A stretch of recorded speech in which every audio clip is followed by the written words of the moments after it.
Our eminent guest today is a man of great achievements, cabinet minister, politician, author, and a lifelong diplomat. Built on the foundation of an invaluable education from the foremost institutions in the nation, St. Stephen's College and JNU. His diplomatic career spans over 38 years. As an IFS officer, he cultivated a skillful balance of Indian interests and cordial international relations across the world, rendering service to the nation as the High Commissioner and Ambassador, and as the 31st Foreign Secretary, distilling his learned insights about the complexities of navigating global diplomacy.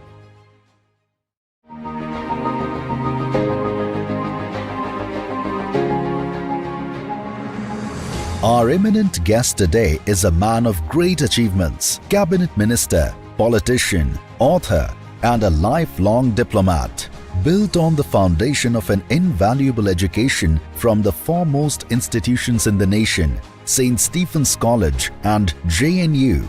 His diplomatic career spans over 38 years. As an IFS officer, he cultivated a skillful balance of Indian interests and cordial international relations across the world, rendering service to the nation as the High Commissioner and Ambassador, and as the 31st Foreign Secretary, distilling his learned insights about the complexities of navigating global knowledge and JNU.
turn your heads back to welcome the External Affairs Minister of India, Dr. S. Jaishankar. Our eminent guest today is a man of great achievements, cabinet minister, politician, author, and a lifelong diplomat. Built on the foundation of an invaluable education from the foremost institutions in the nation, St. Stephen's College and JNU. His diplomatic career spans over 38 years. As an IFS officer, he cultivated a skillful balance of Indian interests and cordial international relations across the world, rendering service to the nation as the High Commissioner and Ambassador, and as the 31st Foreign Secretary. Distilling his learned insights about the complexities of navigating global diplomacy, he penned The India Way, Strategies for an Uncertain World, an acclaimed bestseller. He has been conferred with the Padma Shri for his invaluable role in paving the path for a more robust Indian voice in the global dialogue. We are honored to have among us a bona fide authority on geopolitics, Honorable External Affairs Minister of India, Dr. S.Jaishankar.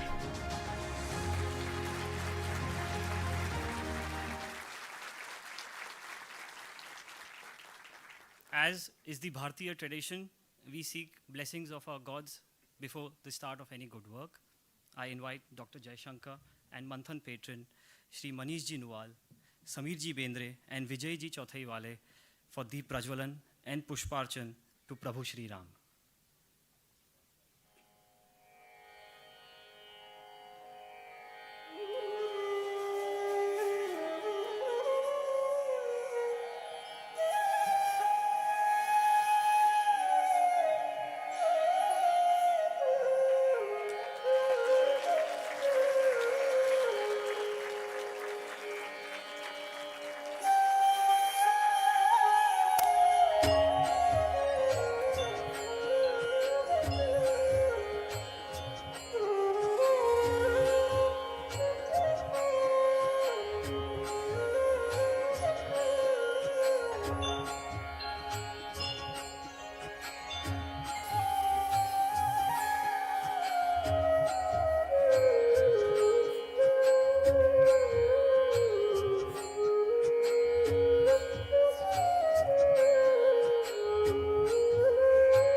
Thank you, sir.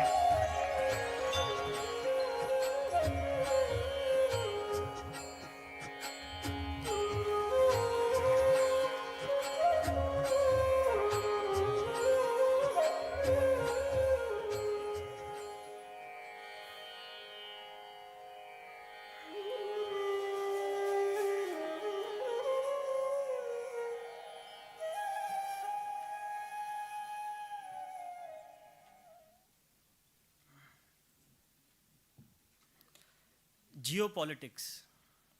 The dictionary defines the word geopolitics as the study of how geography and economics have an influence on politics and the relations between nations. Today, Manthan brings for Nagpur Bharat's rise in geopolitics. As our nation grows, so does its influence on the world. In a world full of competing interests, what is the India way and why Bharat matters? To talk upon this subject, we have with us Dr. S. Jaishankar. The session will be moderated by Dr. Vijay Ji Chauthaiwale. Manthan comes from the word Samudra Manthan, meaning churning of the ocean, an episode elaborated in the Vishnu Puran. Similarly, we believe perpetual churning of ideas is the very basis of Bharatiya Darshan and knowledge systems. Healthy debates, discussions, deliberations have immensely contributed to the advancement of our civilization. And here at Manthan, like Samudra Manthan, it is our constant endeavor to bring forth the various facets of Bharatvarsh through the insights and talks of our distinguished speakers. Vishwa Manthan Research Foundation is an organization run by young working professionals aimed at creating an intellectually awakened society.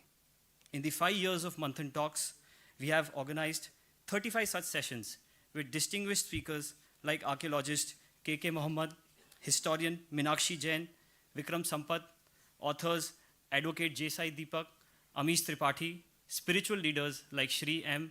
Swami Mitranandji, economist Sanjeev Sanyal, filmmaker Vivek Agnihotri, and many others on topics pertaining to architecture, politics, management, history, internal security, spirituality, and many others.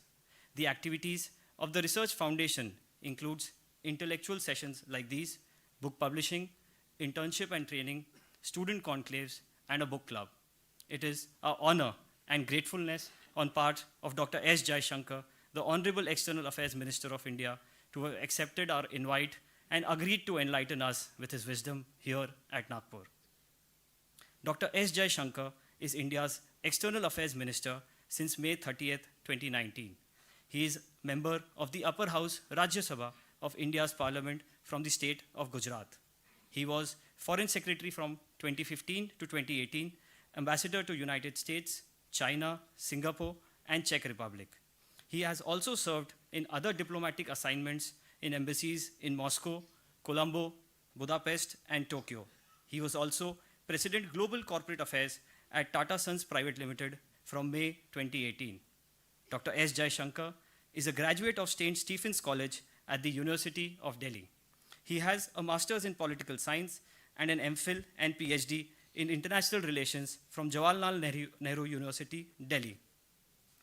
He is a recipient of the Padma Shri Award in 2019 and has written a widely acclaimed best-selling book, The India Way, Strategies for an Uncertain World, which was published in 2020, and recently, Why Bharat Matters, released in 2024. It is our honor to have you, sir, with us.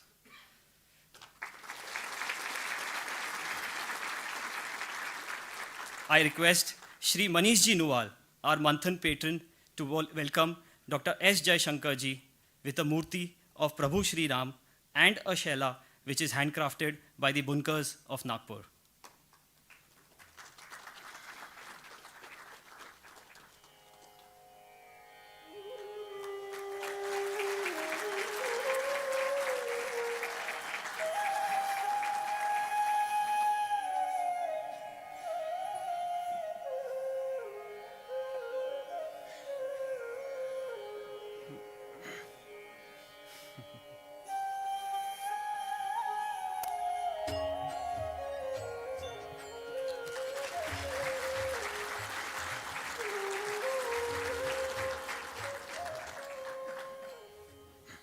Thank you, Manish Bhaiya. We also have the pleasure to have with us Dr. Vijayji Chauthaiwale. Vijayji will be moderating the session. I invite Dr. Vijayji to please come on the stage. We also have Dr. Vijayji is in charge, Department of Foreign Affairs and member, National Executive of Bharatiya Janata Party. Born in Nagpur, he is a member of the Rashtriya Swayamsevak Sangh and is co-editor of 3 books. Without any further delay, I hand over the proceedings to Vijayji to take this session ahead.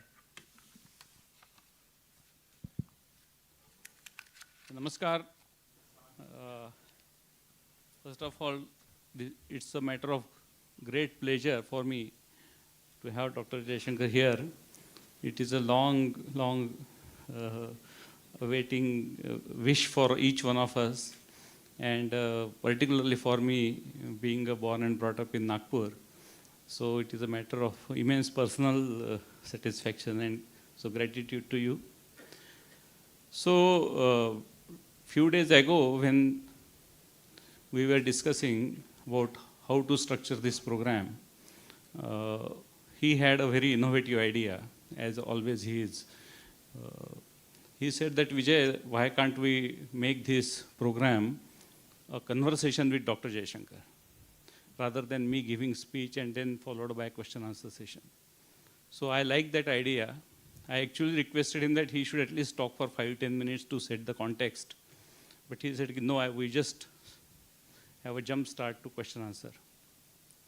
So fortunately or unfortunately, organizers have made me moderator.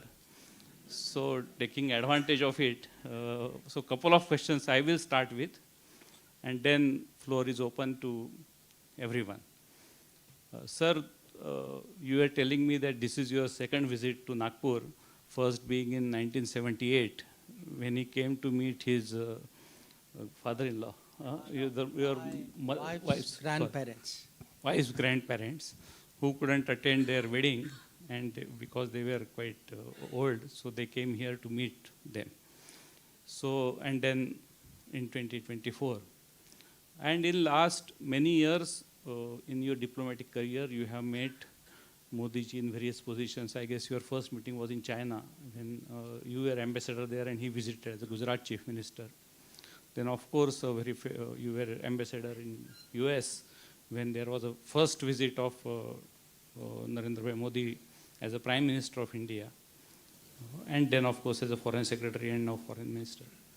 So this theme of this event is the Vasudhaiva Kutumbakam, India's role in the geopolitics. So what are the changes you are seeing in last 10 years, which has raised to a level, Bharat stature, that Bharat really matters? That also is a title of your book, why you try to define in a very historical context that why Bharat matters. So would you like to elaborate on some of these aspects? Thank you. Thank you. First of all, let me say it's really, I'm very happy to be back after a very long gap in Nagpur. I know I made that promise to you. I'm glad I have been able to keep it. What have been the changes? There are two ways of looking at it. What have been the changes in India in the last 10 years? And what have been the changes in the way the world is looking at us? And the two are related to each other. So, अगर मैं भारत की बात करूं तो अगर पिछले दशक में जो परिवर्तन जो आया है, क्या होता है कि हम जो हैं इसको हम रोज़ एक्सपीरियंस करते हैं. कहीं देखते हैं कि कुछ योजना है, कुछ सरकार के कार्यक्रम है, कुछ प्रधानमंत्री का ऐलान है. we take it bit by bit. We also think every bit is natural. अब जो हो जाता है उसको हम स्वाभाविक मानते हैं. तो sometimes it is good to look at ourselves in the mirror and say, अच्छा इस दशक में हम कहाँ थे, अब कहाँ हैं. And I would say today the big change is that during this period, अब 10 साल छोड़िए, look at the last 5 years. We have been through the worst experience in all our lives. Nobody has seen anything worse in our experience than COVID. Okay, it is once in a century. The world has not seen anything worse than this. There are many countries who have not been able to come through it, who still haven't recovered. Many who could not vaccinate their people, some because वो vaccines थे ही नहीं, कहीं व्यवस्था नहीं थी, प्रक्रिया नहीं थी. So to come through COVID and to thereafter recover economic momentum.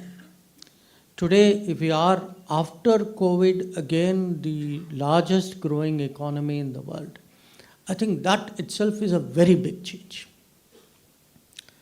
But there are other changes, and in every aspect of our life. I mean, today we are able actually to feed our people and ensure that we are able to deal with hunger and malnutrition in a way in which we could not do 10 years ago.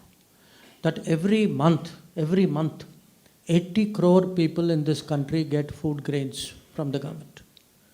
That today our health coverage covers 1/3 of the population, 45 crores. That if you look today at the way people have been given the support for doing things on their own to run their small businesses. Again, we are talking 45 crores of people. So look at the scale. People will say, हाँ, कभी कुछ होता था, nobody denies it. But the scale and the impact at which we are doing things, that is a second change, which is the social and economic and societal change in India. The third is, I would say in the physical. Any city you go through, and first thing when I came here, I saw वो metro भी. In fact, first question I asked him, वो metro बन गया है? He said, yes, it has been going on for some time. So, a country which had, I think, maybe 3 metro systems or 4 metro systems 10 years ago, today has almost 20. So, if you look at education, every day, please don't take this figure lightly, every day in this country for the last 10 years, 2 new colleges have opened. So, the pace, and most of all, if you look today how digitally we are connected. And in fact, that was the reason I wrote the book, but I will come to that later, because today for all Indians, the world is not something far away. कि आपको passport लेकर plane में चढ़कर कहीं और जाना है to understand what is the world. World has come to us. COVID was one sign of the world coming to us. Sometimes it can be good, sometimes it cannot be good. But the one part is how we have changed. The second is the world sees this change. The world sees today, okay, this is a place where actually we may have had, but we have 140 crore people. But for the world, how many of these people are relevant? How many are skilled? How many are educated? How many are employable? And it is this change which for the world today, if foreign investments are coming into the country in such large numbers, it is because they see the talent of this society. Many countries today see that our power, our weight, our influence. We were the 10th largest economy 10 years ago. We are the 5th largest economy. I think very few years we will be the 3rd largest economy. And no major issue in the world today is actually decided without some consultation or discussion with India. So I would say we have changed. The world's view of us has changed. We should be aware of both of that. To me, it is that we are discovering more and more what we can do. And the more we discover, we will, our aspirations, our ambitions will grow. And that is why actually when Pradhan Mantri talks about Amritka, that this 25 years, this 10 years, think of it as a foundation. On this 10 years, the building of the next 25 years will be built. And that is the building which will actually take us into a developed world. Thank you. It was very good to set the context of today's discussion. I will just have one more question. The latest crisis after COVID was, of course, the Russia-Ukraine war. And India has placed a very nuanced position itself. And those days your interviews also very famous. Sometimes you were very assertive. So how could you manage, or India could manage this very balanced and the India first kind of approach where India's interests are preserved? At the same time, we take a very balanced stand between this conflict.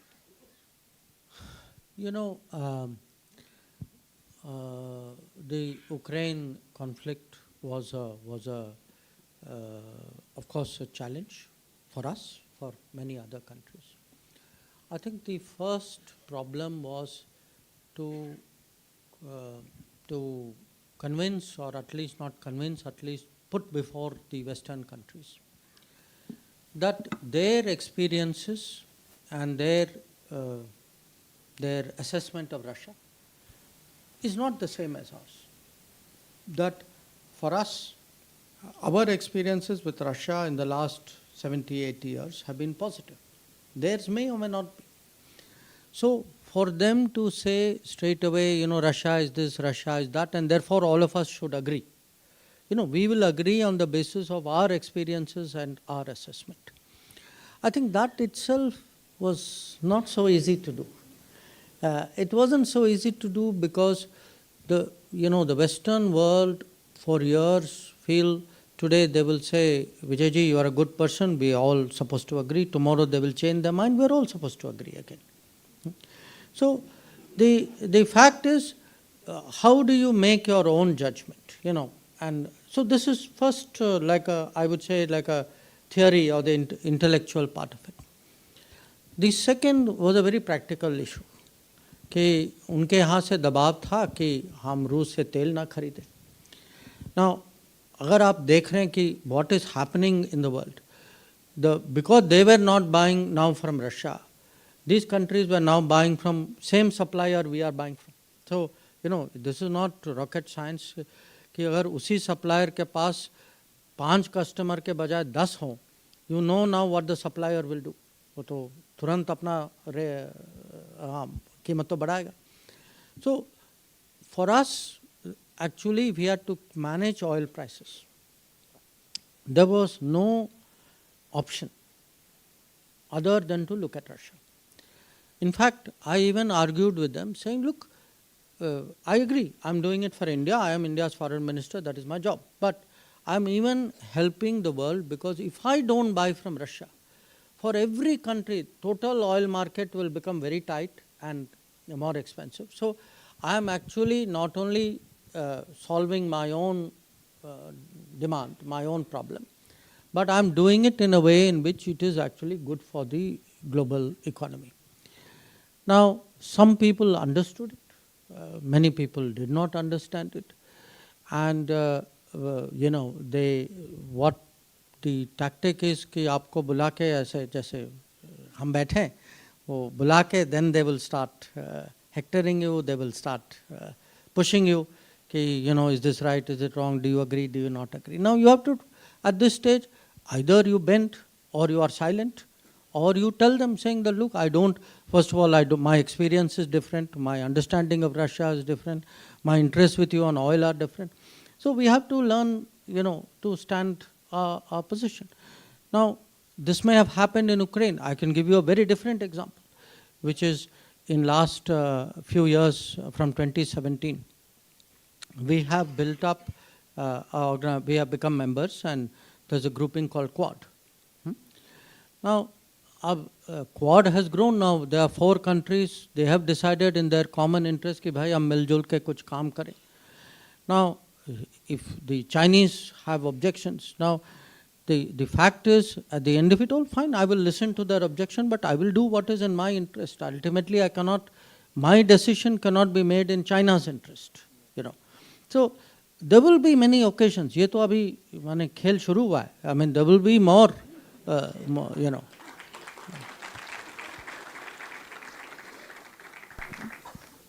So thank you for giving some indications about the future games. So now the floor is open to people. There are volunteers who will be moving around with the mic, and I encourage the youngsters to ask more questions. So okay, yeah, after that. Hey, good afternoon. My name is Mangesh Just a Joshi. minute, hold on. Please be brief. Don't give another talk. It should be just one-liner or two-liners of questions, so that the only idea is that everyone who wants to ask anything should get opportunity. Yeah, good afternoon. My name is Mangesh Joshi. I'm into turnkey interior contracting. My question is, India is part of Quad. India is part of BRICS.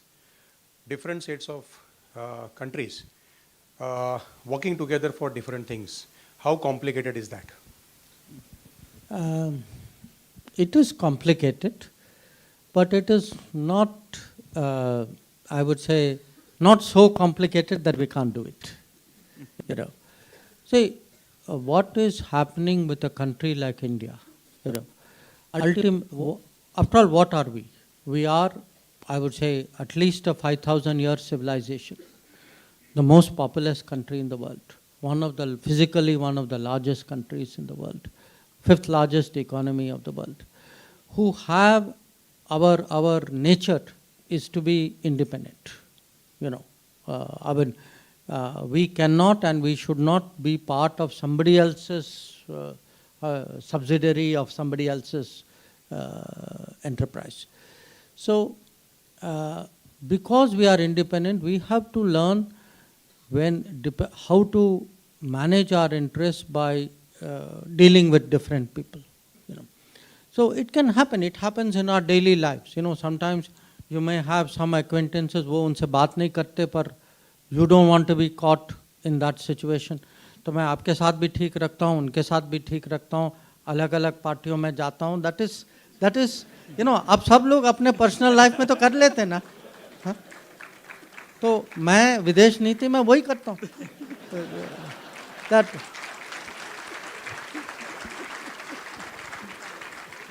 Yes, this person in the black T-shirt. Black.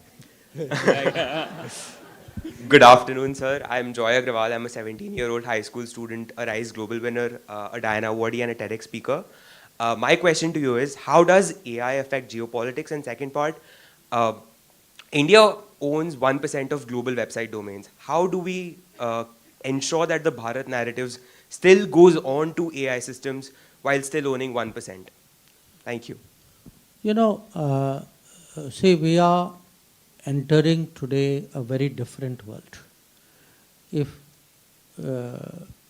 anybody can make some educated guess कि okay अगले 5 साल 10 साल में क्या बड़े changes होंगे, no question people would say AI will be one of the most powerful changes in the very near term.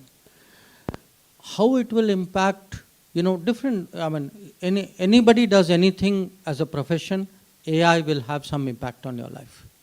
I mean, that is how sweeping it. You know, we think today digital. You know, whose life has not been impacted by digital?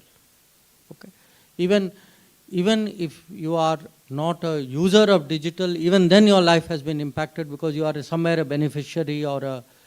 So AI will be like a, you know, to power n. I mean, it will have much more profound impact. Where it would go, where it would take us, we don't know. But what is the decision which is today important for us as a country?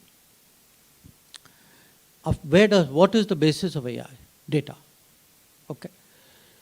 Therefore, if AI is going to be the most powerful thing in our times, data as the resource which is going to be the basis on which AI develops has a value which is extraordinary. So it is important for us today to I would say nurture and manage our data and get the benefit of data, because what is happening in the world is you already have countries and companies who have monetized data, your data, and you know, often will sort of make your choices or sell you products which are derived from data which you have very happily and willingly and sometimes unknowingly given them. So one of the big challenges, I've mentioned it in my new book also, which is how do we today actually become more data conscious? And data has, you know, data privacy, because you can have companies who may use your data for business purpose. You may have countries who may use your data. You know, countries who may do things vis-a-vis our national interest, who will do so enabled by data which we have very unthinkingly provided them access to. And then the fact that we use data so much in our own sort of daily lives. So today data privacy, data security have to be harmonized with the movement flow of data, because it is nobody's contention कि सब data जेब में ही रखें, because we have to build up our businesses also. So how do you harmonize developing business, protecting personal data, protecting the security of data of Indians as a whole? This is today one of the big issues, and I feel if you look at it internationally, there will be some countries with which we will have easier ways of working, because there will be in legal or contractual or political terms more meeting ground. There will be others with whom we will have more problems. And one of the points which I would say in the last few years, we ourselves today have imposed some restrictions on games and apps, very much with the data security in mind. Thank you. We'll take someone from this side. Okay, maybe, yeah.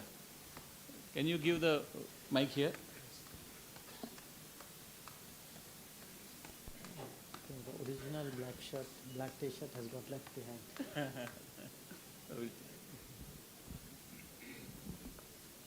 Hello, Namaskar. I'm Vinita Pasari, writer and poet. My question is, हम 80 करोड़ लोगों को free में खाना क्यों दे रहे हैं? नहीं, अच्छा सवाल है और मैं आपको उस उत्तर भी देता हूँ.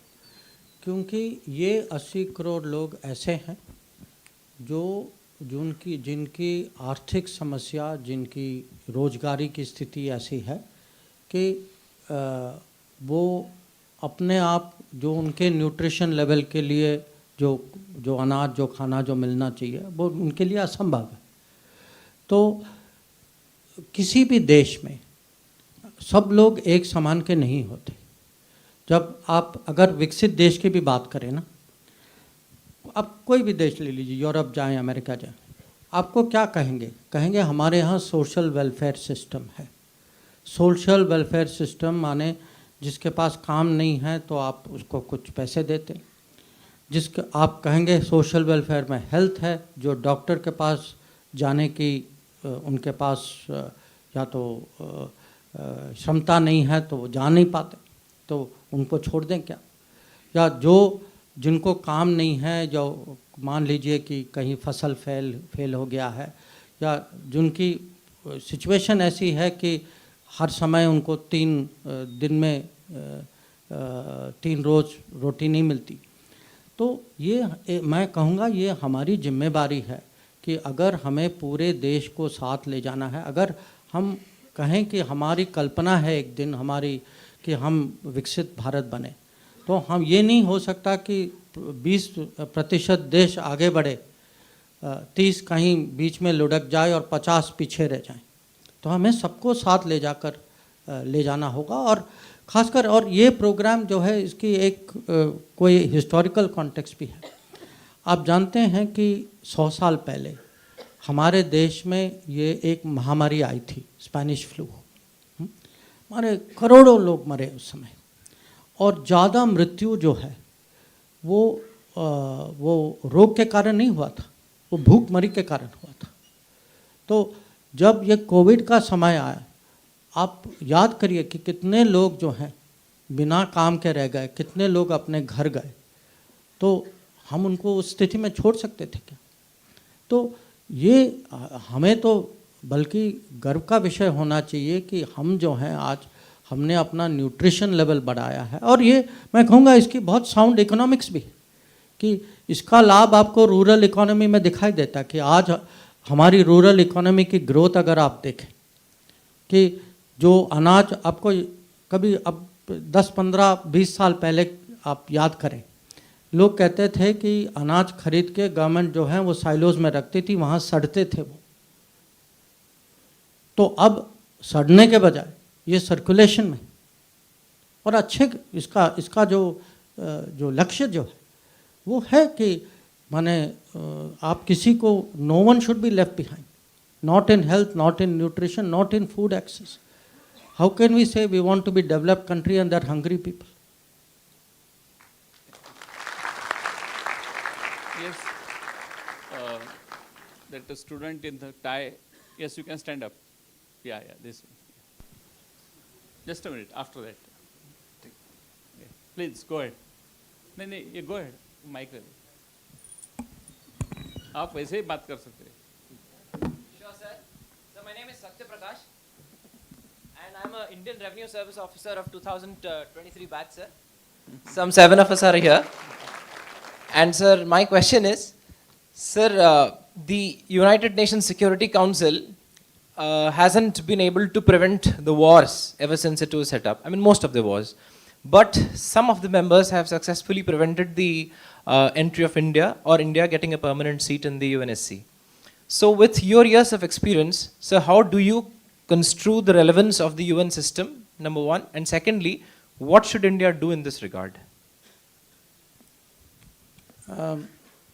I would say first the relevance of the UN.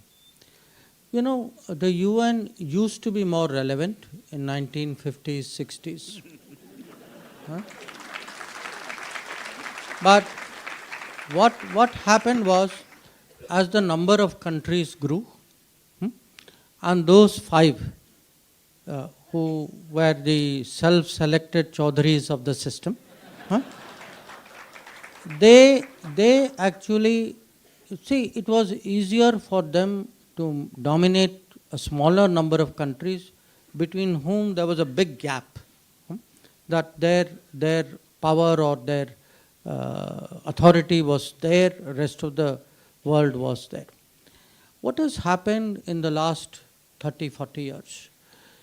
That is no longer the case. You know, I'm now taking India itself. That, you know, today the 5 permanent members are not the 5 largest economies of the world. That is just one indication I'm giving you. Also, what has happened is, with the passage of time, other countries have developed the confidence to challenge, saying, I don't agree with what you are saying. Then they are fighting among themselves also. That, you know, we've seen in Ukraine that they could not, even themselves come to an agreement. So, and even during COVID, everybody said COVID is, the worst thing which has happened. It was, if you look at the number of people who died, the number of deaths in the world would compare with what happened in a world war. But what was the role? Us samay, think back.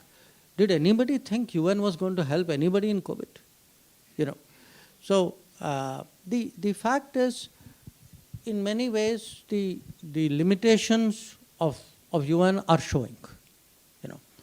Now, in normal life, in anything, when some product or some organization, any organization gets older, what do? You bring in newer people, younger people. You bring in new energy. You broaden out. Even if it is company, you will get more stakeholders. You will. Now, what is the normal process of renewal and change, which is applicable everywhere, in every walk of life? That natural process of change today is being denied in the UN. It is being denied in the UN because there are just a few countries. Because when you ask me what are our prospects, 20 years ago people would say, yes, India ko hona chahiye, one day they will get there. With each year, definitely with each 5 years, 10 years, I can see people actually feel, no, India must be there. We actually feel strongly you are not there. Sometimes when I meet other foreign ministers or leaders, before I bring it up, they tell me, ये बहुत अफसोस की बात है कि आप नहीं होते, अगर आप होते तो कुछ और होता. That feeling is very much there, and people also realize our value, because just I give you अभी जो हमारा G20 का अनुभव जो था, G20 after the Ukraine conflict started was in a very difficult situation, because between Russia and Western countries there was a complete disagreement, and many of the developing countries, जो हम global south कहते हैं, they felt that their interests on trade and debt and these were being ignored. Now, people did not think that there will actually be a consensus, a sarv sahmati in the G20. There was no expectation that the Delhi meeting in September will produce a united outcome. But we managed it. Now, why I am citing that to you is, if a country has such a capability, such a country in the UN Security Council can actually contribute as well. But I would say, with each passing year, the feeling in the world is India ko hona chahiye. I can feel that support.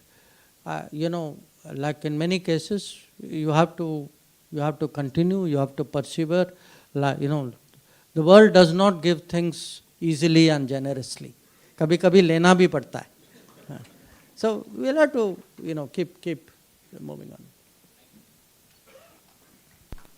Yeah, last one in the white shirt. आएगा अभी. I will. Good afternoon, sir. Myself, Parth Vyavare. I am a second year engineering student from Vellore Institute of Technology. Sir, India was criticized for buying Russian oil during the Ukraine-Russia war. But on the other hand, major European and Western countries were dependent on Russian gas for their power.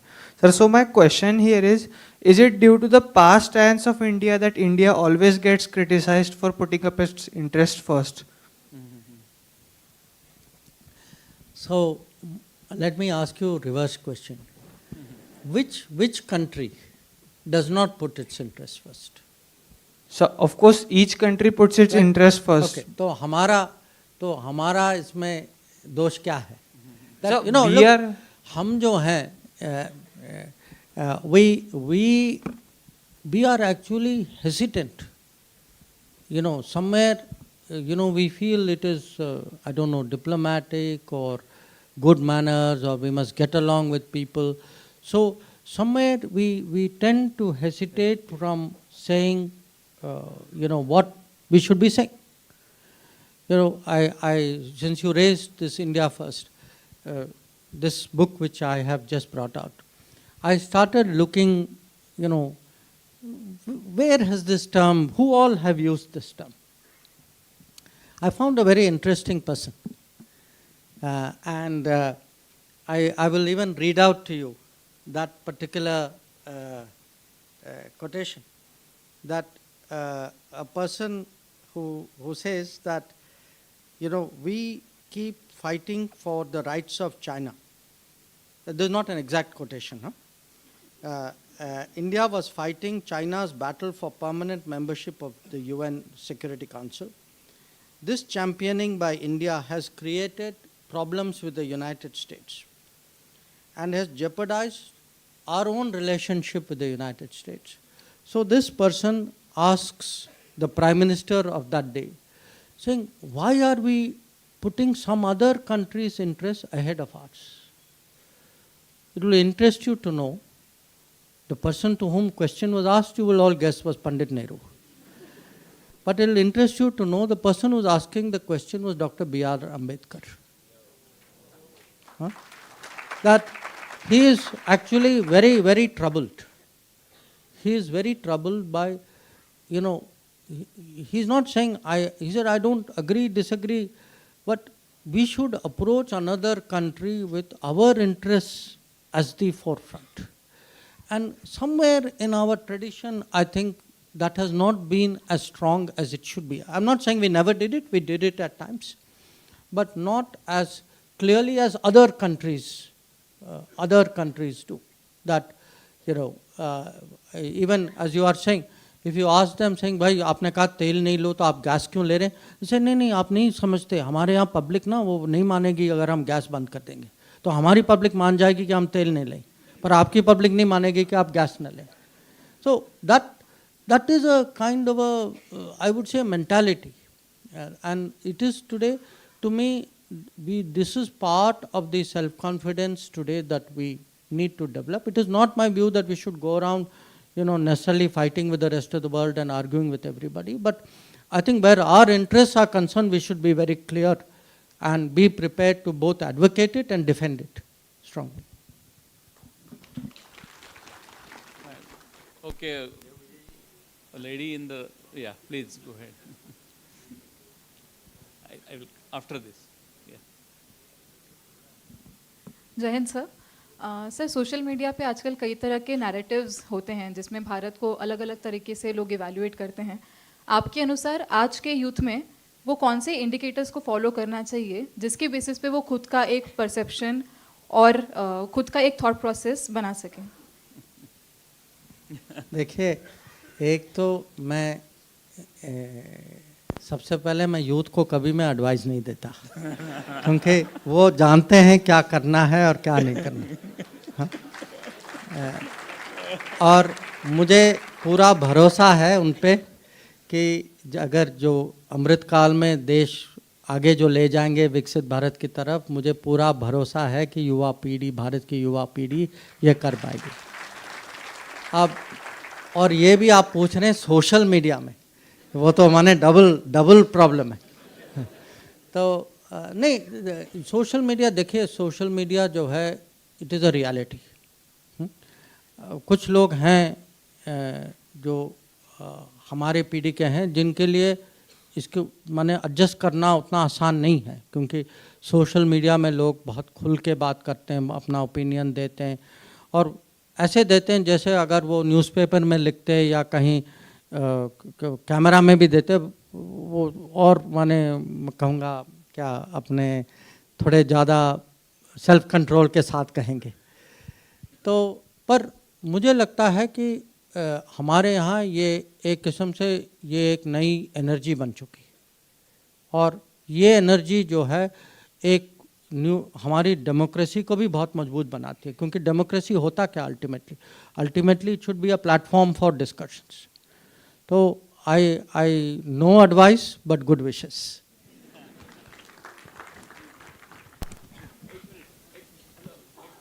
Sir, my name is Bhargav Mahesh Deshpande. I am ninth.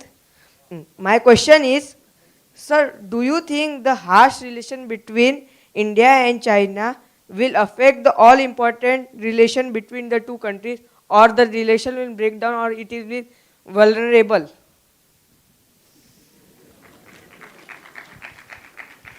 Thank you.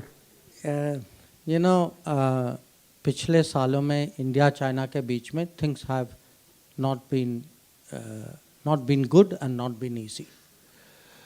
And इसका मुख्य कारण ये है कि हमारे बीच में कुछ agreements थी, सालों से थी, और ये लिखित माने ये कोई ऐसा कोई समझौता जो था माने कोई इनफॉर्मल नहीं था, बहुत स्पष्ट था।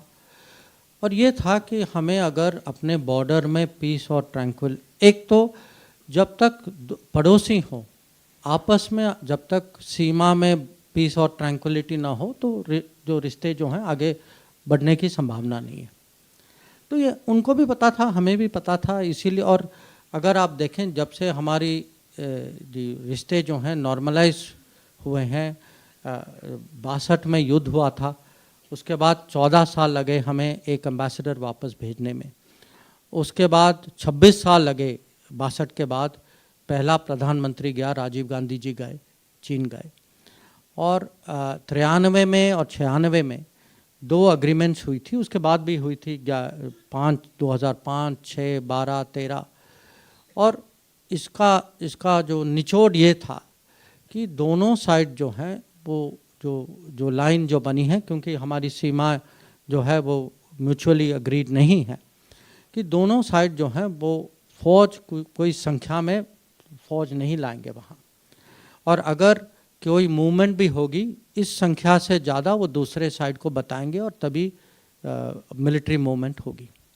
अब 2020 में चीनियों ने इसका उल्लंघन किया और एग्रीमेंट होने के बावजूद वो बड़ी संख्या में वो लाइन ऑफ एक्चुअल कंट्रोल पे वो अपनी मिलिट्री फोर्सेस लाए।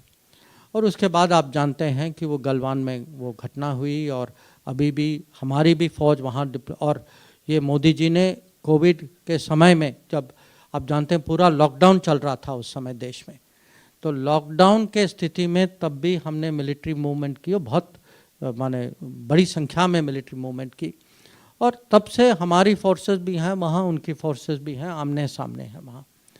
तो हम तो चाहते हैं, ये तो हमने तो किया नहीं है, पर अगर हमारी सीमा में फ़ौज आए तो हमें तो अपना डिफेंस तो देखना ही होगा। तो हमारी जो अप्रोच है उनको, और ये मैंने खुद मेरे जो काउंटर पार्ट हैं उनको समझाया है कि जब तक आप बॉर्डर में इसका कुछ सोल्यूशन नहीं निकालेंगे और अगर ये आमने सामने फोर्सेस ऐसे ही रहेंगे और उस तनाव रहेगा, तो आपको ये अपेक्षा नहीं रखनी चाहिए कि बाकी रिश्ते जो हैं वो माने नॉर्मल तरीके से चलेंगे, वो असंभव है। तो ये नहीं है कि आप यहाँ झगड़ा करो और वहाँ बिजनेस करो, ये माने इसको आप ऐसा लाइन नहीं कर सकते। तो आगे देखना होगा, अब डिप्लोमेसी जारी है, तो कभी कभी जो ऐसी मुश्किल स्थिति जो है वो एक जल्दीबाजी में इसका उपाय नहीं निकलता, तो हम लगे हुए हैं इसमें।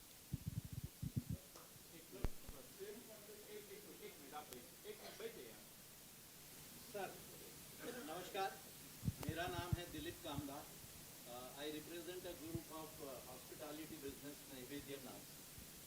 Sir, in 1927, Mao said political power flows from a barrel of a gun.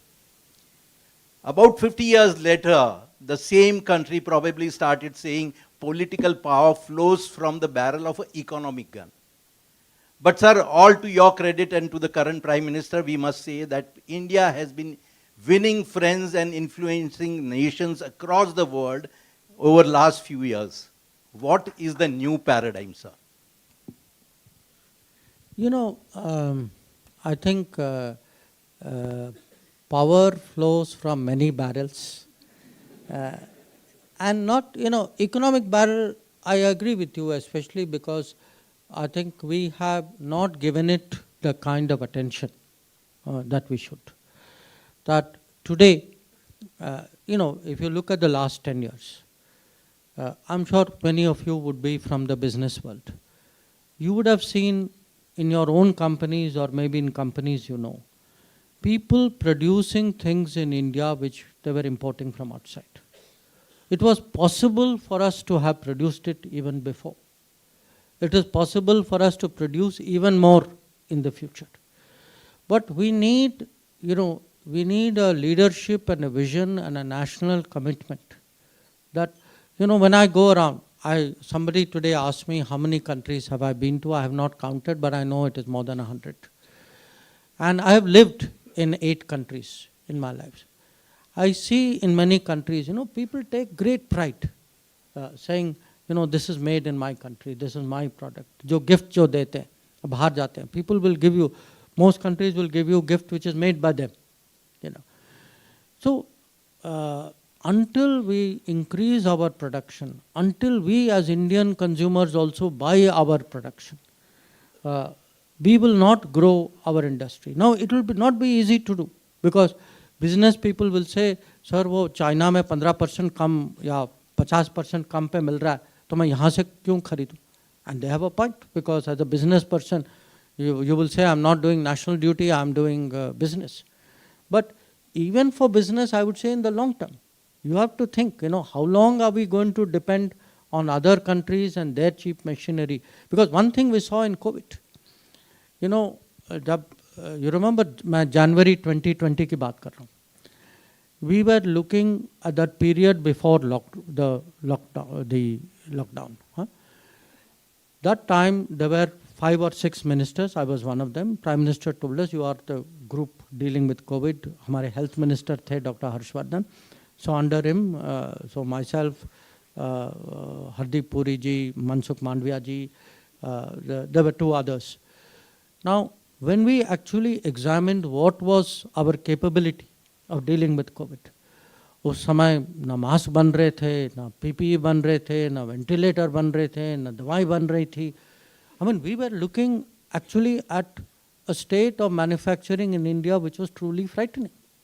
And we asked people saying, अच्छा कहाँ से लाएं? They said, oh, there is one source, आप जाइए वहाँ. अब पूरी दुनिया वहाँ गई. And those people raised price double, triple. There were things they raised price 10 times. They would cancel contracts because the new rate they were getting was much better than the damage of the cancellation of the contract. So, and we are not the only people who experience this. Many other countries in the world have experienced. So we have to understand today, after COVID, Sasta Mal will not be the basis of economics anymore, of international economics. Many people would say, I would rather maybe pay more, maybe have more expensive, but at least it is mine. I control it, it is made in my country. And I feel as a big country, it is not just COVID, even as a strategy, that, you know, if we admire today, say, Japan or a Korea, saying, देखो वो कहाँ थे, कहाँ पहुँच गए, they make so many things.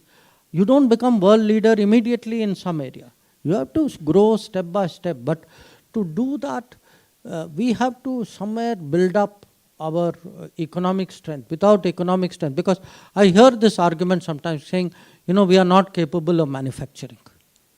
Okay, if we cannot manufacture, I can tell you we will never be technology leaders in anything. Because you cannot you cannot say I will be good in technology but I'll have no manufacturing.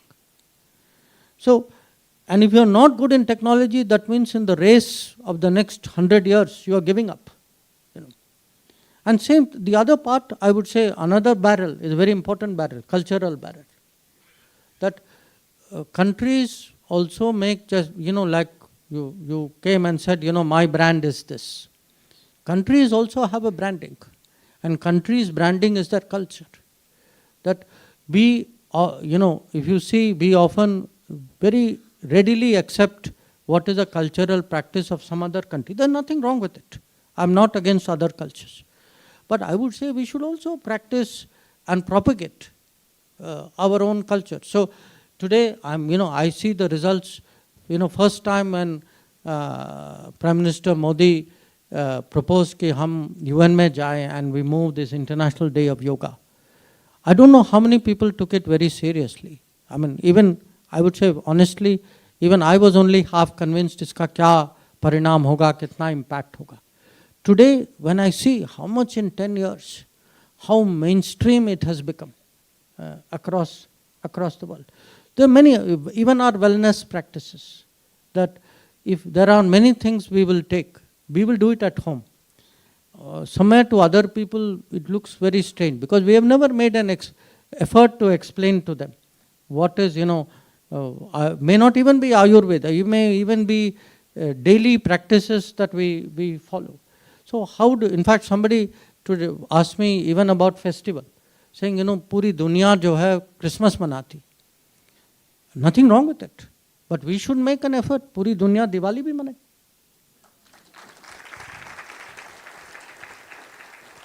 Your black shirt. Yeah. There,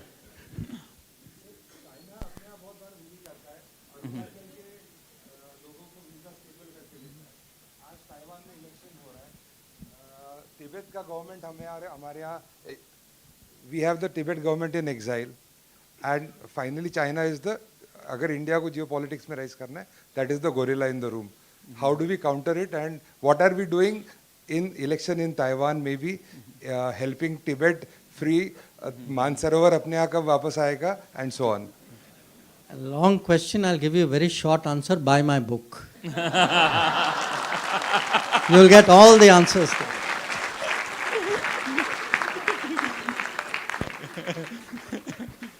Yes, please. Thank you so much, sir. This is Samir Deshkar, and I'm professor in Vishweshwarya National Institute of Technology. One of the major sector through which the relationship between the countries get reflected is education.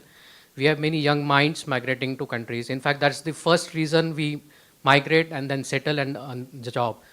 So in the changing times, how do you see the academic diplomacy working? Which are the new directions that are taking shapes, and how the Indian institutions should prepare to align themselves with this changing academic diplomacy? I think it's a very good question because, at any given time, there are right now about, I would say, 12 to 13 lakh Indian students studying abroad. Okay. I'm not, if you just look, forget about other things, you look even at the revenue implications of it. But here is the problem. If we do not have adequate capacities, why do people go abroad? Not everybody goes completely out of choice also. People also go out of compulsion. if we do not create capacities within our own country, then that itself is a problem. So expanding our education, I would say infrastructure, to me is a very, very big priority. Because if we are to sustain, not just sustain, but deepen growth, create, and some of it we can already see. One of the big changes again last 10 years is if you look at patent filings in India, it has gone up tremendously. But if you are to do all this, become technology leaders in different domains, because we are looking at a world, as I said, of AI, of EV, of green technologies. So in such a world, expanding facilities. Number two, more collaboration, because there is a disconnect between our academic world and the world. So if we are, because it's also in a way good for us to have people. There is a global demand also for people. Not everybody going abroad may settle. We are finding more and more people going on 5-year visas, doing a job, coming back.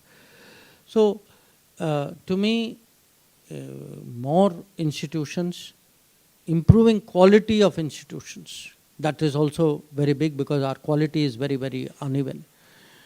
Then more international collaboration, more international students in India. Our international student numbers are very low compared to the, so that they also learn more about India.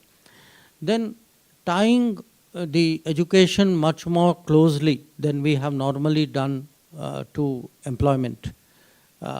And looking at education not only in terms of college degree, but looking at it in terms of skills and, anything which will make you ready for the workplace. I think some progress has been made with the new education policy, but the notifications have just happened. We'll have to see in the next few years how this unfolds. But I would say, given how much more technology-centric world will be, technology-centric actually means people-centric, because you are interestingly transferring a lot of your knowledge onto something inanimate. And to me, that means much more focus on high-skilled human resources. I think that is really where I feel the future of our country's leadership lies. Also in that context, you may like to add that now IITs are opening campuses. Yes. We've had two IITs so far go abroad. But I see a lot of private universities also do the same. So, and sometimes, in fact, it's very interesting. In the last 2 or 3 years, many countries want agreements with us for mobility of people. They are talking, and these are, countries like Germany, Italy, UK, who would like, because of workplace demands, to provide mobility, easy movement of people from one country to other. I think because, given our demographics, given our skills, I think this is also an opportunity. And of course, frankly, as Indian businesses grow, as India's growth rate enhances, as prosperity, is not limited to big cities. I think that also will create a demand in India itself, because see, the honest thing, the fact is, a lot of people, if they get opportunity at home, why will you take the trouble to go into a foreign environment? Always, maybe this.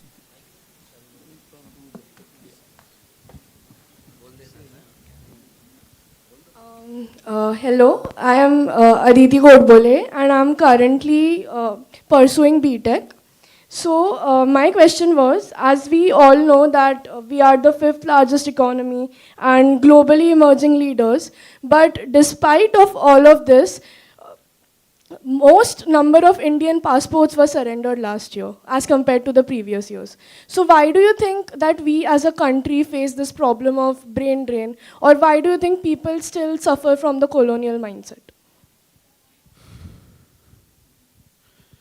So, it's a very difficult question to answer in very broad terms, because I told you we have today about 1.2, 1.3 million students who study abroad. Some of them come back to India, some of them don't come back to India. There are people who go as professionals, spend some time. Now, many of them make their judgments. Often, there are countries where if you keep a foreign passport, your work opportunities are less, or maybe your income tax is more. So, it is a personal choice which people make. Also, the fact that many more Indians today are working abroad. In the foreign ministry, we issue passports. So I know every year how many passports have been issued. Every year, I would say there's a 10-12% increase in number of passports, because people feel today confident saying, okay, let me go work for some time abroad. Now, some people, there may be people who have, had relationship, developed families. That can also happen. So there are a variety of factors, but in a democracy, you have to accept what individual choices are, because that is the nature of our life, even in India. We cannot say that I respect your choice in India, but when you go abroad, you have to listen to me. So, but the best, to me, the best answer for that is really how do we provide more and better employment opportunities in India. But again, I would say this, we should not think of going abroad as necessarily as a negative. That if you look at, right now we are having a tension in this Red Sea area, because missiles are being fired and some ships are being hit. One of my concerns was, because when I met some of the big shipping companies of the world, how many Indians are working with shipping companies? That, in fact, the head of the biggest shipping company, Muller-Maersk, told me that his #1 nationality of employment is Indian. So we should also take pride today that in the hospitality business, in the aviation business, in the shipping business, Indians are today, willing to take employment to make their contributions, because for us, wherever they work, it is a plus point for us.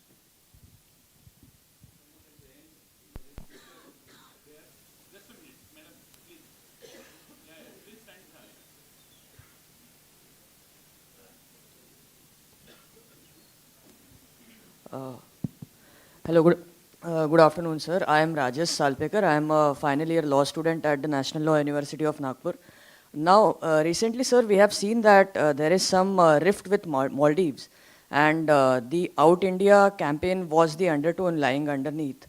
So my question is, how does India always ensure that its interests are further, irrespective of the global change in governments? That is what we are trying to do as part of what we call neighborhood first policy. But that said, politics is politics. So I cannot, guarantee that in every country, in every day, everybody will support us or agree with us. But seriously, as a solution, what we are trying to do, and I would say in last 10 years with lot of success, is to build, I would say, a very, very strong connect, so that though the politics may go up and down, the people of that country, the society generally has good feelings towards India and understands the importance of having good relations with India. So how do you do this? What it means in practical ways is that, let us say, we are involved today in building roads, electricity transmission, in supplying fuel, in providing trade access, in making investments, in having people holiday in other countries. All these are parts of how you develop those relationships. So we have to, as I said, sometimes things go not in a good way, and then you have to, in my business, you have to reason with people and try to bring things back to where they should be.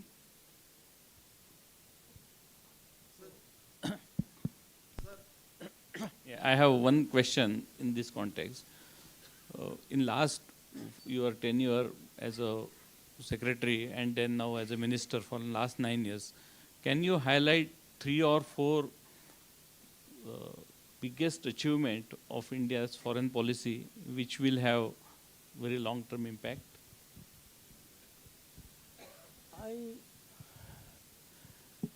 I would say, I'm not saying it in any particular order because Abhi, some recent memory is there.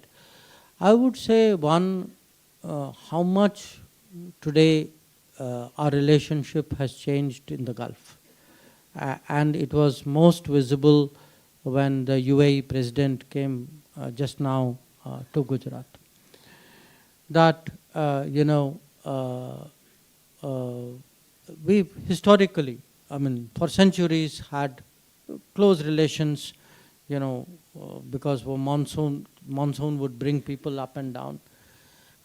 But if you see today how many Indians work there, there are about almost a crore Indians who work in the Gulf. Not just who work in the Gulf, the fact that actually during COVID, the Gulf countries looked after them in a very special manner. Today, if you look at the trade, you look at the, I would say, the political and security confidence. But most of all, if you look at the way they see us, the respect. And, next month, we will be seeing the opening of a temple, Swaminarayan temple in Abu Dhabi. And to me, that's a very profound change in how that region looks at us. A second change, I would say, would actually be US. US has been changing from the time of Atalji. That some of you may remember, unke samay mein President Clinton aaye the, and from that time, what was frankly a very difficult, almost negative relationship from 1947 till for 50 years. It started changing under Atalji. It continued thereafter. We saw the nuclear deal. But this time meaning last June, when I went with Modi ji to US, I felt there is a difference in the way in which America views India today. That the levels of, how we dealt with each other is more equal. That they recognize the importance that particularly India holds for the technology world.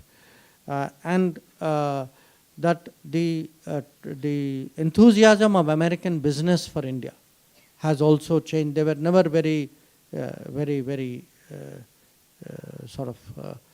strong there. Because you ask me where has it changed. Another country which has changed tremendously is Australia. That in Australia, in fact, for some reason, even now, I don't fully understand why the Australia relationship really was neglected. But after many years, you know, Prime Minister went there in 2014. And today, in fact, you look at it, Australia is one country which is, there will be some very, you know, smaller countries again where things have changed. But I would say today there will be a number of relationships where, say, for every country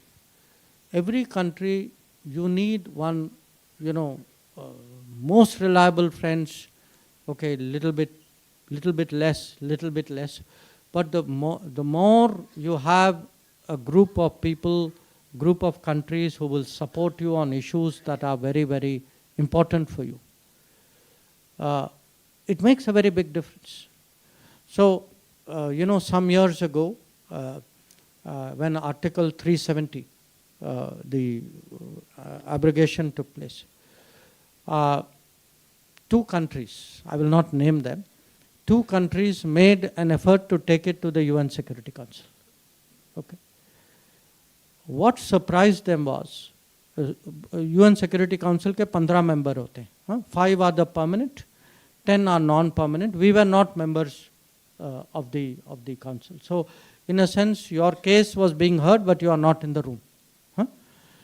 But it was very interesting that actually a large number of countries who these two countries did not expect very clearly stood up and said, you know, why we brought this issue? This is India's internal affairs, so we should not be discussing it, so we will not agree to it.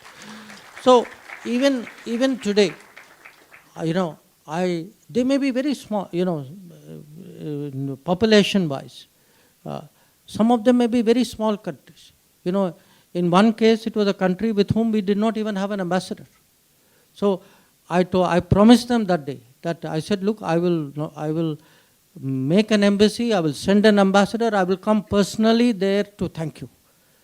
But this, you know, how to build, internal diplomacy is very human. How to build this relationship, look after them. You have to do things for them also, you know. And for us today, I would say what we did during COVID, that by giving vaccines to almost 100 countries, there are many countries in the world, you know, because that ehsan chukana is a very, very natural human habit. And that is something we should, that is why I argue that, you know, we should be in many ways generous to others. It's a good thing we are doing, but it is also a way by which we serve our own interest.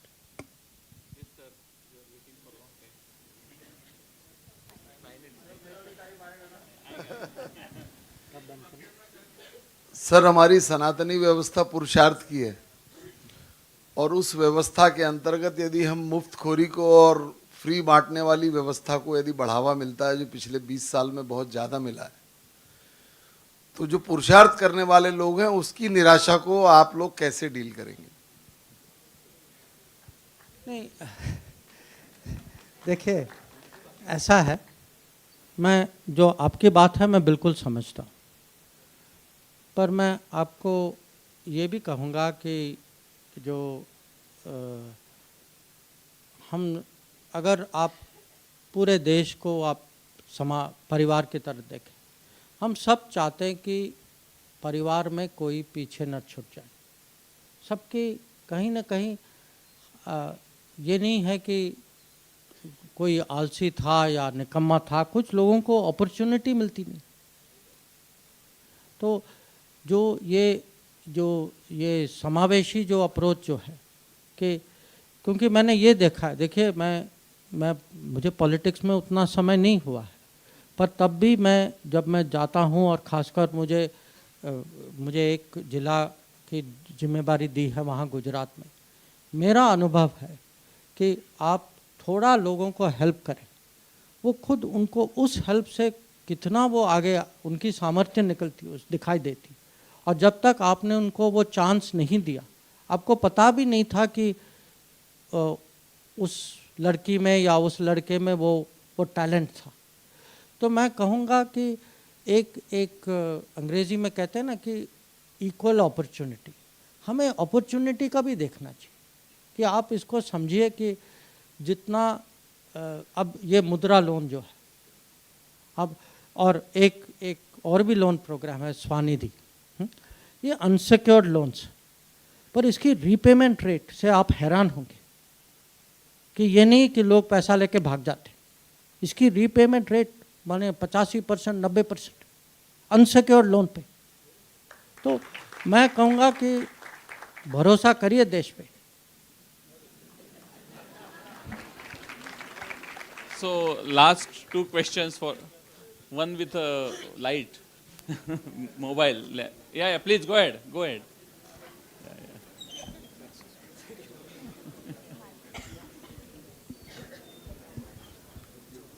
वो आ रहा है।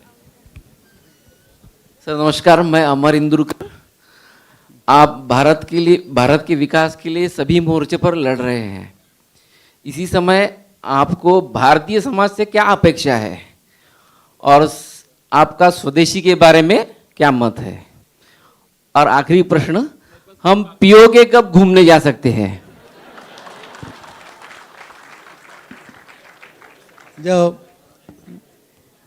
जो देखिए, स्वदेशी के बारे में मैंने पहले भी कुछ बातें रखी थी कि मुझे लगता है कि जो आत्मनिर्भर भारत है या मेक इन इंडिया है, वोकल फॉर लोकल है, या ये विश्वकर्मा प्रोग्राम जो है, कि अगर हम लोग जो हैं अपनी परंपरा, अपने इतिहास, अपनी संस्कृति को नहीं पहचानेंगे तो हम कैसे मान के चलें कि दुनिया पहचानेगी? कि अगर नहीं सर, मैं देखिए मेरा अनुभव है कि मैं मुझे विदेश सेवा में 41 साल हुए। मैं जब भी जाता था कोई मुझे कोई डॉल दे देते थे कि ये देखिए हमारे यहाँ ये it's a very very high and doll, वो सालों से बन रहा है, या कोई बॉक्स होता था या कोई प्लेट होता था या कोई कुछ कपड़ा होता, कोई फैब्रिक होती थी। अब मुझे हर समय लगा कि भाई ये दे तो रहे हैं, कितने गर्व के साथ दे रहे हैं, मुझे भी उसी सिचुएशन में होना चाहिए, और कभी कभी हम होते भी थे।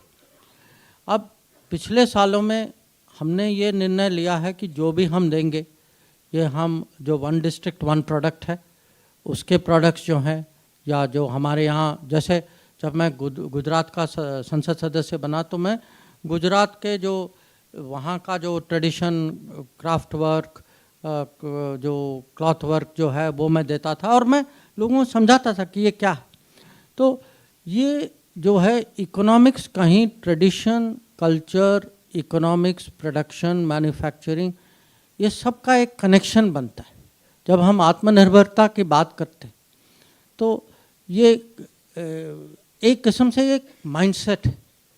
तो जब हम कहते हैं कि भारत जो है ये डिस्क्रिप्शन नहीं है ना इतिहास, भारत एक किस्म से एक माइंडसेट कि हम क्या हैं। तो हम चाहेंगे कि ये खासकर युवा पीढ़ी में ये माइंडसेट जो है कि अपने कल्चर, हेरिटेज, ट्रेडिशंस पे वो गर्व करें। और ये ट्रेडिशन और टेक्नोलॉजी, ये इनकी कॉन्ट्रडिक्शन नहीं है कि हम ट्रेडिशन के बेसिस पे टेक्नोलॉजी के माध्यम से भारत को विकसित बनाएं।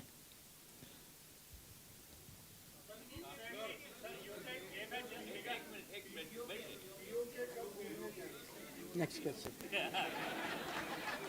Okay, one lady, last question from her. एक मिनट बैठिए। हेलो सर, बैठ जाइए, आप बैठ जाइए, प्लीज बैठ जाइए, ये इनको दीजिए माइक। मेरा नंबर लाने के लिए विजय जी बहुत बहुत धन्यवाद। And my question to you mister foreign minister is about China painting Africa in its color. All the African countries that we see are painted in Chinese color today. Most of them, I mean, their presence there can't be denied. and the kind of infrastructure that they are developing, the Congo is to copper what Saudi Arabia was to petroleum. Entire copper is going there. Sir, how do we counter that? Do we have any checks in future to do? Thank you. We first counter it by not accepting what you stated, which was that, somebody has come and taken over a whole continent. And I'll tell you why. I'll give you 2-3 examples. We just had, 2 days ago, President of Mozambique. Okay. We have today the largest energy investment in Mozambique is from India. The biggest mine, not all, but very large part of the mining investments are from there. The Mozambique military, navy, uses Indian boats for its key security duties. In fact, if you go to Maputo, you will see these Mahindra trucks, all the soldiers are on Mahindra trucks. I will give you another example. A few months ago, we had President of Tanzania. Okay. हमारे यहाँ जल जीवन mission है, आप लोग सब परिचय होंगे कि we do water connection to all the houses. Now, many of our companies have become so proficient. We have today, as part of credit loan which they have taken from us, there is a project connecting 28 cities of Tanzania, the water connection. So, when I was driving around in Tanzania for them, I was the minister who they associate with water coming to their homes. Okay. We opened our first IIT actually in Africa, and we opened it in Africa deliberately because we want this for all the African students to become a premier institution so that the top engineers of Africa can say, yes, I was trained by an Indian institution. So it is not that, we have also in many ways tried to advance our interests. So it is not the same in all parts of Africa, because East Africa is closer to India. So if you look at South Africa, Mozambique, Kenya, Tanzania, Kenya, Ethiopia, in fact, if you go to many of these countries, in Ethiopia, almost everybody in Ethiopia will tell you, I was taught by an Indian teacher, because there are so many Indian teachers who have gone in contracts over many, many years to Ethiopia. The issue for us comes back to this, because I'm taking now a bigger view of your question. See, world is competitive, life is competitive. If you are doing well, I can say, yaar, ye kar raha hai, he is dominating. I can keep grumbling. If I am serious, I have to be ready to contest. If you have to be ready to contest, you have to first get your home in order.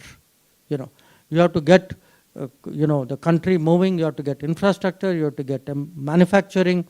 You have to get good governance. It is with that you have today. I would say after 10 years. We have a better ability to compete. We have things in India. Other people look at us today. One African president actually asked me, because he was very interested about how these, payments, direct payments hote na to people's banks.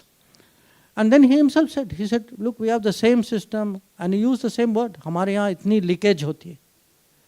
So I had to say that, how we have today stopped these leakages. So I think today we have experiences. People do see what we have done. There is one thing which people feel about us, especially in Africa. They feel that Indians have a large heart. That even at a time when we ourselves were dealing with COVID, we were willing to help. So they don't think they are here only as a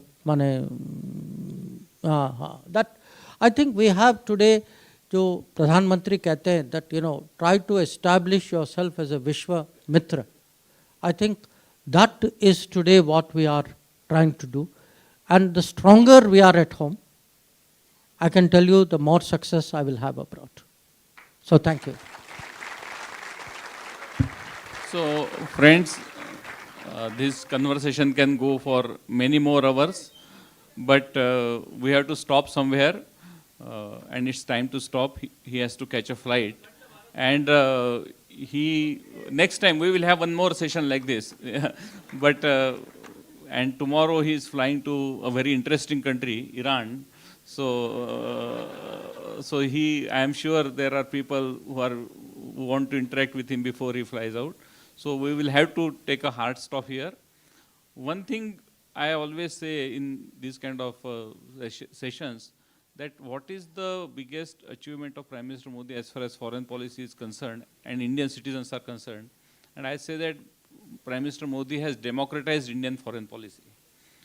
Otherwise, it was supposed to be the people who are wearing the black tie and English suit, and only those with a very accented English had rights of commenting about foreign policy. But now I have been very fortunate to engage with him at a various platforms in many other cities. And everywhere the amount of curiosity and amount of knowledge that people have about the foreign policy, and the questions that have come from all of you also shows that how much you have read about it or aware of it. The credit goes great to Prime Minister Modi and of course the proponent of that foreign policy, Dr. Jaishankar. So we are really very happy to be here around, and thank you, Dr. Jaishankar, for giving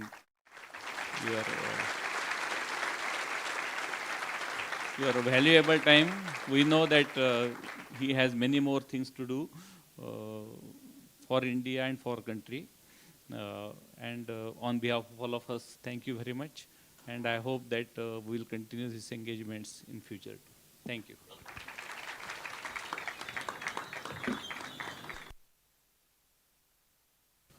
I request all the guests to remain seated so that our eminent minister can leave the premises. Thank you. Please remain seated. Okay. We will kindly stand up for the national anthem.